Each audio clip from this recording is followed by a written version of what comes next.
Imagine mist-shrouded forests surrounding the Puritan village of Salem, the air heavy with whispers of witchcraft. Tucked away in the heart of Massachusetts, this seemingly ordinary village was a tightly knit community of Puritans. Their lives, dictated by stringent societal norms and religious fervor, were about to be jolted by an unprecedented event. As fear and tension began to creep into their tranquil existence, little did they know that their village was on the brink of a hysteria. In 1692, a small village in Massachusetts became the center of a hysteria that would forever mark its name in history. This is the story of the Salem Witch Trials. The spark that ignited the Salem Witch Trials was as unexpected as it was terrifying. It began innocuously enough in the winter of 1691 with a group of girls playing a game of fortune-telling. Yet the game took a dark turn when the girls began to behave erratically, exhibiting strange symptoms. They writhed in agony, screamed out in fear, fell into trances, and even claimed to see apparitions of the devil himself. The village was thrown into a state of confusion and fear. These were devout Puritans, people who lived their lives in the constant fear of sin and the devil. To them, the girls' bizarre behavior was not a mere medical mystery, it was a sign of the devil's work.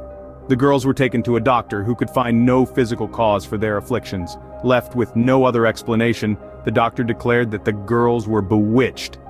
The news spread like wildfire, fueling fear and suspicion within the close-knit community. If witchcraft was at work in Salem, then who was the witch? The girls, under intense pressure, named 3 women: Sarah Good, Sarah Osborne, and a slave named Tituba. These women were different, marginalized by society, and thus easy targets. Tituba's confession, coerced by threats and violence, was the most damning. She spun a tale of meetings with the devil, of riding on broomsticks, and of a conspiracy of witches in Salem. Her words, filled with vivid and terrifying details, sent shockwaves through the village. The fear was palpable, the hysteria tangible. With each passing day, the paranoia grew, and the list of accused witches lengthened. Neighbor began to suspect neighbor, friend turned against friend, and even family members accused each other. The fear of the unknown, the fear of the other, and the fear of the devil himself had gripped Salem tightly in its clutches. And so, the stage was set for one of the most infamous trials in American history. As fear spread through Salem, the trials began, plunging the village into a nightmare of suspicion and paranoia. The year was 1692, and the once peaceful village of Salem had become a hotbed of fear and suspicion, a place where whispers of witchcraft echoed in every corner. The first trial took place in June, and the accused was Bridget Bishop, a woman known for her flamboyant lifestyle and outspoken nature, which made her an easy target for the fearful villagers. The court was a chaotic place filled with scared and anxious faces. The villagers, desperate for answers and a resolution to their fears, hung on to every word that was uttered in the courtroom. Bishop was accused of afflicting 5 young girls with the evil hand, a term used to describe the supposed infliction of pain or suffering through witchcraft. The evidence against her was based on spectral evidence, a type of evidence based on dreams and visions. The court accepted this as valid proof, a decision that would fuel the hysteria and lead to more trials and accusations. The atmosphere in Salem was thick with fear. Conversations were hushed, and villagers looked over their shoulders, dreading the moment when they too could be accused of witchcraft. The trials became a place where personal vendettas and grudges were settled, and the line between truth and lies blurred.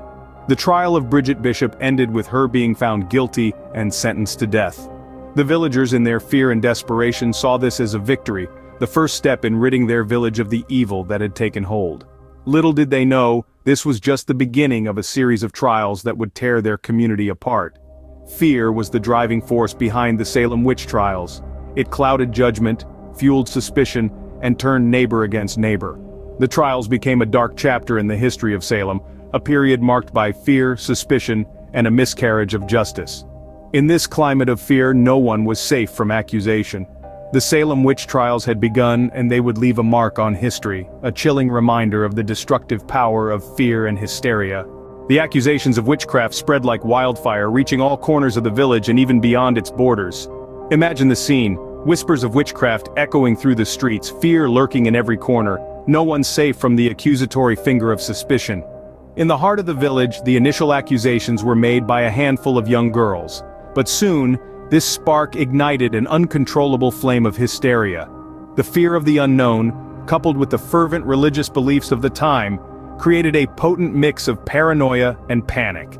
In this heightened state of fear, Neighbor turned against neighbor, friend against friend, and even family members against each other. The accusations of witchcraft were not confined to the boundaries of Salem Village. They spread to the surrounding areas, engulfing the entire region in a state of terror. People from all walks of life, from the most respected elders to the most humble servants, were accused of consorting with the devil. As the accusations multiplied, so did the trials. Each trial was a spectacle of its own, drawing large crowds of spectators. The courtroom was a place of high drama, where the accused were subjected to intense questioning and harsh judgment. The most common form of evidence was spectral evidence, which was based on the supposed visions of the accusers. These visions, however subjective and unprovable, were taken as undeniable proof of witchcraft. The authorities, in their zeal to root out evil, showed little mercy. They were convinced that they were doing God's work, and that every witch they condemned was a victory against the devil.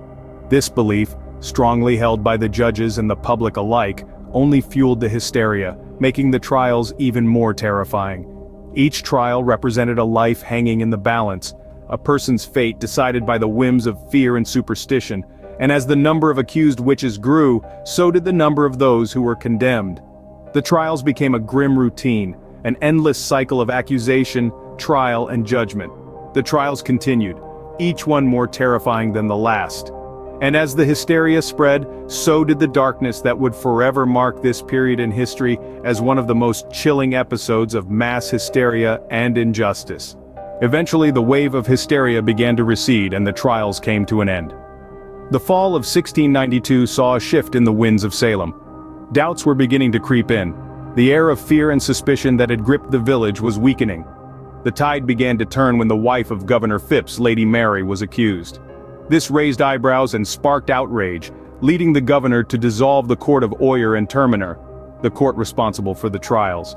Instead, a superior court was established in its place which disallowed spectral evidence, a type of evidence based on dreams and visions. The number of convictions began to dwindle. By May 1693, all those who were still in prison on witchcraft charges but had not yet been tried were released. The dark cloud that had hung over Salem began to lift, but the village was forever changed. The end of the trials did not mean an end to the suffering for the survivors.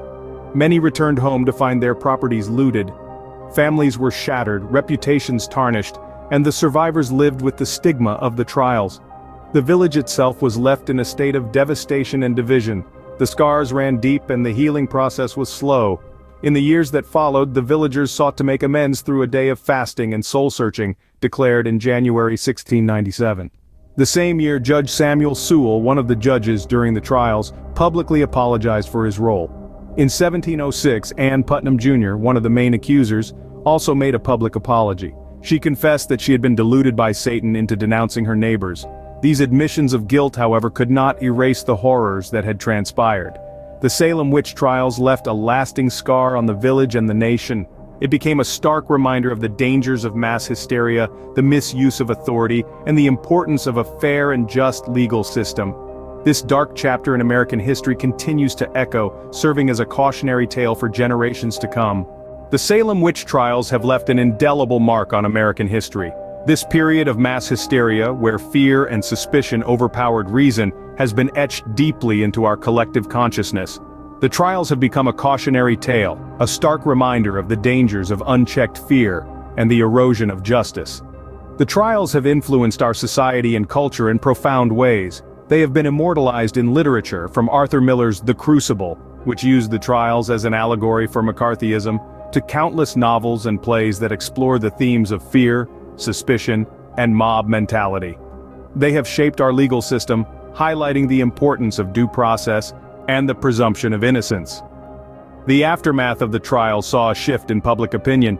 People began to question the fairness of the proceedings, sparking a movement towards more rational and evidence-based judicial processes. This marked a significant turning point in American legal history, setting the stage for the development of our modern justice system. The Salem Witch Trials also serve as a timeless warning about the power of fear and the ease with which it can be manipulated to serve sinister purposes. They demonstrate the dangers of hysteria and the potential for it to lead otherwise rational individuals to commit horrific acts of injustice. As we look back on the Salem Witch Trials, we are left to ponder, What can this chapter of our history teach us about fear, justice, and the dangers of hysteria?